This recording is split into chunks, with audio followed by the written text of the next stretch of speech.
আসসালামু আলাইকুম ভিউয়ার্স, সবাই কেমন আছেন? আশা করি ভালো আছেন। আমরা চলে আসলাম আরও একটি ব্লগ নিয়ে আপনাদের সামনে। আসলে ছুটির দিনগুলি ঘরে বসে থাকা যায় না। ছুটির দিন মানেই প্রচুর খাওয়া হবে, প্রচুর ঘোরা হবে, এই মন্ত্রে আমি বিশ্বাসী। যতই ছুটির দিনে ভিডিও করি না কেন, ভিডিওগুলি আপলোড দিতে দিতে সময় লেগে যায়, কারণ ব্যস্ততার কারণে অনেক রকমের ব্যস্ততা থাকে। আমার লাস্ট ভিডিওতে বলেছিলাম যে মানিকগঞ্জের বেউথাতে এখন অনেক সুন্দর সুন্দর রেস্টুরেন্ট হয়েছে। কিছু কিছু রেস্টুরেন্টের খাবার মানও ভালো। তো আজকে আমরা এমন একটা রেস্টুরেন্টে চলে এসেছি, যে রেস্টুরেন্টটা নতুন করে সাজানো হয়েছে। আপনারা দেখতে পাচ্ছেন খুব সুন্দর করে রেস্টুরেন্টটা ডেকোরেশন করা হয়েছে। এই রেস্টুরেন্টটি আগে যেখানে ছিল সেখান থেকে স্থানান্তরিত করে তারা এখানে নিয়ে এসেছেন। ছুটির দিন হওয়াতে এখানে প্রচুর ভিড়। আমরা কি খাবো এই জন্য মেনু কার্ডটি আমরা দেখছিলাম যে কি রয়েছে এখানে। ইনায়ার আজকের পছন্দ বার্গার, সে বার্গার খাবে। তো আমরা বার্গার অর্ডার দিতে বলল, বার্গার তাদের স্টকে এখন নেই, বার্গার দিতে পারবে না। শেষ পর্যন্ত আমরা পাস্তা, মিট বক্স এবং চকলেট মিল্কশেক অর্ডার করলাম। তো খাবার খুব দ্রুতই চলে আসলো, বেশিক্ষণ সময় লাগেনি।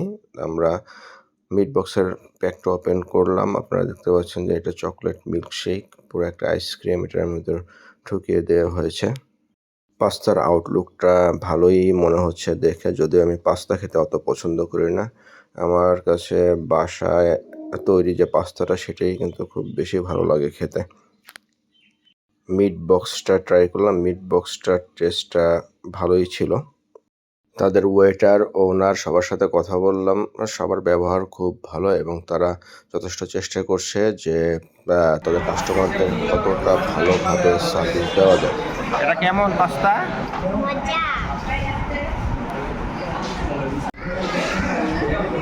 চকলেট মিল্কশেকটা কেমন? এটা ভালো?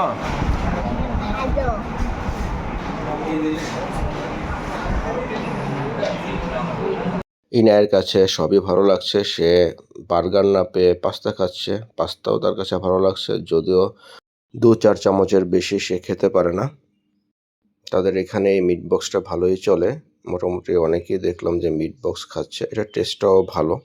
যে গরম পড়েছে তাতে কোল্ড ড্রিঙ্কস, ঠান্ডা পানি, আইসক্রিম এই টাইপের খাবারগুলি বেশি ভালো লাগে, যদিও এই সবগুলি স্বাস্থ্যের জন্য খুব ক্ষতিকর।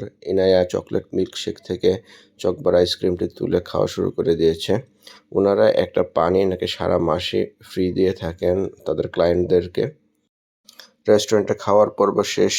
এখন আমরা ভেবেছিলাম যে বাইরে সুন্দর একটা দোলনা ঝোলানো আছে, ওইটাতে বাচ্চারা কিছুক্ষণ দুলবে, কিন্তু আসলে সেই সুযোগ নেই, কারণ যে একবার ওই দোলনাতে বসে সে আর নামে না। আমার মনে হয় রেস্টুরেন্ট কর্তৃপক্ষ দোলনার মধ্যে সুপার গ্লু বা আঠা এই জাতীয় কিছু লাগিয়ে দিয়েছে, যার কারণে একবার বসলে আর মানুষ উঠতে পারছে না। ভিউয়ার্স, আজকের মতো এই পর্যন্তই। পরবর্তীতে নতুন কোনো ভিডিও নিয়ে আপনাদের সাথে দেখা হবে। সেই পর্যন্ত আপনারা ভালো থাকুন, সুস্থ থাকুন। আসসালামু আলাইকুম।